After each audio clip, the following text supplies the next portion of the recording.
Nagpapagawa ka rin ba ng modern transient house o ng bahay bakasyonan? Meron akong tips na i-share sa'yo. Sa mga properties like hotel rooms and condo units, ang kadalasang ginagamit ay yung ganito mga miniature distribution panel. So itong pinapakita ko sa inyo na to, ito yung mas modern na version ng mga nakasanayan nating panel tulad ng fuse type and plug-in type electrical panel boards. At dahil nga modern version na yung panel na to, malay na talaga itsura niya sa mga nakasanayan nating panel. So ito, mas maaliwalas na siyang tignan. Visible na rin yung mga breakers niya sa loob kahit nakasara yung cover. And also, iba na rin yung design na paglalagay ng breakers niya. Hindi na siya pa vertical, pa horizontal na. Sa loob, kapag binuksan nyo siya, meron kayong makikitang grounding bus bar. Ito para to sa safety ng wirings nyo. Then meron na rin yung mga hole patterns para naman sa fittings nyo. At syempre meron kayong makikitang DIN rail.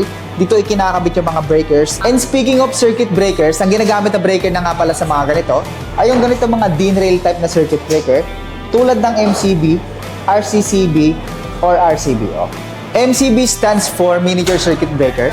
Ito yung kadalasang ginagamit sa mga residential areas. At ang protection na kayang ibigay nito ay para sa overload and short circuit. RCCB stands for Residual Current Circuit Breaker. At ang protection naman na kayang ibigay niyan ay para sa earth leakage and electric shock. And lastly, RCBO stands for Residual Current Circuit Breaker with overload protection. At ang protection naman na kayang ibigay niyan ay para sa overload, short circuit, earth leakage, and electric shock. Kumbaga, combination siya ng MCB at ng RCCB. Pagdating naman sa pag-wiring, ganito naman siya wiringan. So itong nakikita nyo sa taas, ito yung supply side, ito naman yung load side. So from Meralco, papunta yan sa supply side ng ating main breaker. Then para naman masupplyan ng kuryente yung mga branches, gagamit naman tayo ng wires jumper from load side ng ating main breaker, papunta ngayon sa supply side ng ating unang branches.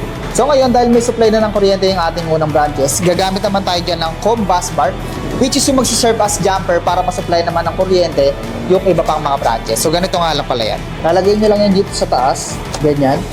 Tapos, i-screw nyo lang bawat terminals para masiguradong lahat ng breakers ay masusupplyan ng kuryente. Sa mga ganito nga pala, kung naghahanap kayo ng circuit breaker na magandang gamitin, dito kayo sa Wixim na brand. At kung ang hanap nyo ay talagang pinakamaganda pang worthless ang quality, dito kayo sa Schneider Electric. Kaya kung naghahanap ka ng magandang electrical panel board para dyan sa pinapagawa mong transient house, buksan mo lang ang yung TikTok app, then search mo ang Trev Electrical, tapos visit shop, and syempre dyan ka makakapag-checkout ng miniature distribution panel. So kung sa ibang shop, pag nag-checkout ka, panel tsaka breakers lang, dito sa Trev, complete panel set na yan. So meron ka ng miniature distribution panel na modern, miniature circuit breaker, COM bus bar, at may grounding bus bar na rin mo sa loob para sa safety ng wirings mo, di ba? Ganyan ka-generous dito sa Trev Electrical. Wala ka na bang isisipin? Installation and wiring na lang. By the way, trivia nga pala, Trev Electrical is the #1 legit distributor ng electrical supplies dito sa Valenzuela. Kaya kung naghahanap ka ng legit na distributor ng mga legit na brand new, high quality at syempre legit na branded na mga electrical supplies, alam mo na kung saan ka pupunta. Trev Electrical.